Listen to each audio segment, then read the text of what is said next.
Hello friend, आप सभी का हमारे यूट्यूब चैनल पर स्वागत है। इस वीडियो में क्लास 10 साइंस के टॉपिक लेकर आए हैं। पहले चैप्टर का नाम है रासायनिक अभिक्रियाएं एवं समीकरण।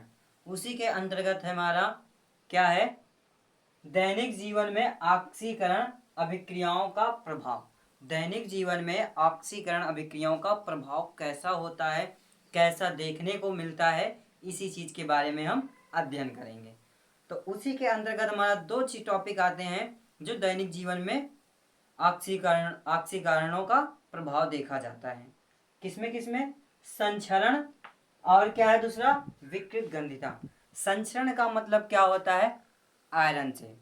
आयरन यानी लोहा। लोहा तो आप देखे ही हैं, सबके घरों में उपलब्ध है। आज लोहे के माध्यम से ही बड़े बड़े इमारत तैयार किए जाते हैं। उन्हें लोह के बारे में अध्ययन करेंगे।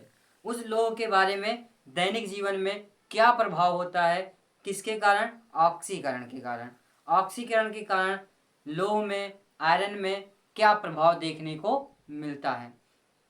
आपने देखा है कि जब मार्केट से लोहे को खरीद कर लाया जाता है, लोहा, आयरन, जिसे आयरन कहते हैं, मार्केट से जब खरीद कर लाया जाता है और उसे खुली अवस्था में छोड़ देते हैं, ऐसे घर में रख देते हैं, तो उस पर जंग लगना प्रारंभ हो जाता है। जंग यानी कि मूर्छा, जिसे गांव में, ग्रामीण क्षेत्र में और जो पढ़े लिखे नहीं है तो कहते हैं मूर्छा पड़ गया है, जंग लग गया है, कहते हैं ना। तो जब जंग लग जाता है तो उसी को कहते हैं संक्षरण।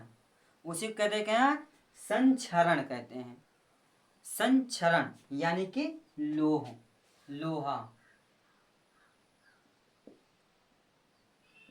लोहा, ठीक है, संचरण कहते हैं। अब संचरण की परिभाषा कैसे लिखेंगे? संचरण की परिभाषा बहुत इजी है। जैसे कि आप किसी भी भाषा में आप बनाकर लिख सकते हो, गलत नहीं काटा जाता, परंतु रिएक्शन इसका सही होना चाहिए। रिएक्शन आपका सही है, परिभाषा गलत नहीं कटेगी। क्यों? क्योंकि परिभाषा जो लिखोगे आप एकदम सटीक लिखोगे। बस थोड़ा सा ध्यान देना है। संचरण किसे कहते हैं? जब लोह, या तो कह सकते हैं जब आयरन की धातु को वायु के खुली अवस्था में छोड़ दिया जाता है, वायु के खुली अवस्था में छोड़ दिया जाता है और नमी होने के कारण लोहे पर जंग लगना प्रारंभ हो जाता है, जिसे संचरण कहते हैं। जिसे क्या कहते हैं?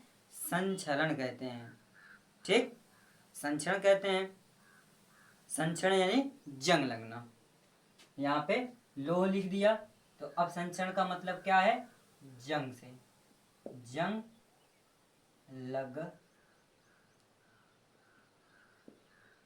लगना।